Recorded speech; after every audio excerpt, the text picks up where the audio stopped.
Teşekkür ediyorum. Yine son cümlem şu, tüm bu kadar olumsuzluklara rağmen lütfen dayanabilen dayansın. Biz itibariyle aramızda ayrıldı. Veteriner hekim arkadaşımız vardı, Büşra Karakuş, özellikle sizlerle beraber kurs düzenliyordu. Gaziantep Koyun Keçi Yetiştiricileri Birliği olarak 2018 yılının sonu 2019 yılı başından itibaren göreve geldiğimizden itibaren mümkün mertebe üreticilerin de içerisinde olan ve onların içerisine gelen biri olarak sorunları ve sıkıntıları bilerek çalışmaya başladık. Öncelikle üyelerimizin oy haklarını sağladık ve oy haklarını sağlamamızla beraber de yönetime hep beraber geldik. Meralarda kalırken özellikle yaşam alanlarını daha iyi hale getirebilmek için 60 tane üyemize 2 bölmeli 6'ya 4 24 metrekare izolasyonlu çadır vererek onların yaşam şartlarını iyi hale getirmeye çalıştık.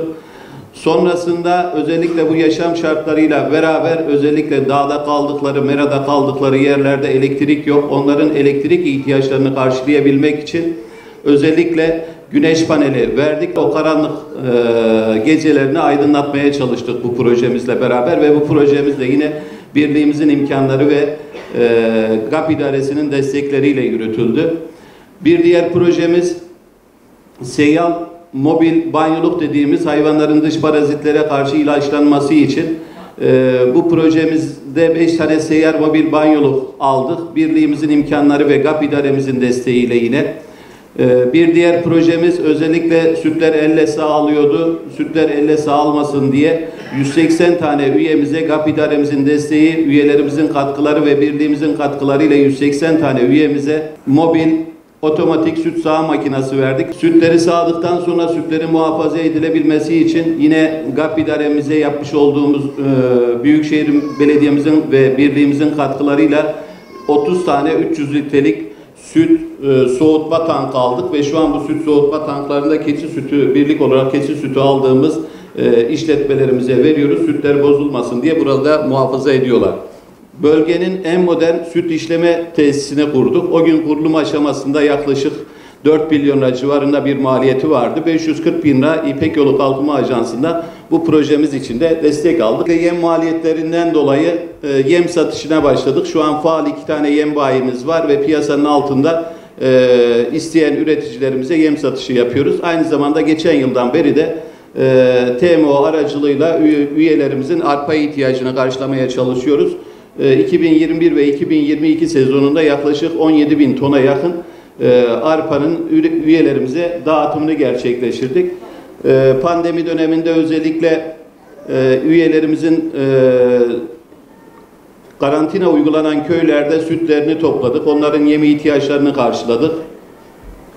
Ve birliğimizde görevli veteriner arkadaşlar tarafından üyelerimizin talepleri doğrultusunda ücretsiz olarak onlara sağlık hizmeti ve danışmanlık hizmeti vermeye çalıştık. Üyelerimizi meralarda ziyaret ettik. Türkiye'nin farklı illerine gideceğiz ama bizim herhangi bir meslek belgemiz yok, herhangi bir SGK girişimiz yok. O yüzden biz gidemiyoruz. Bunu nasıl çözebilirsiniz?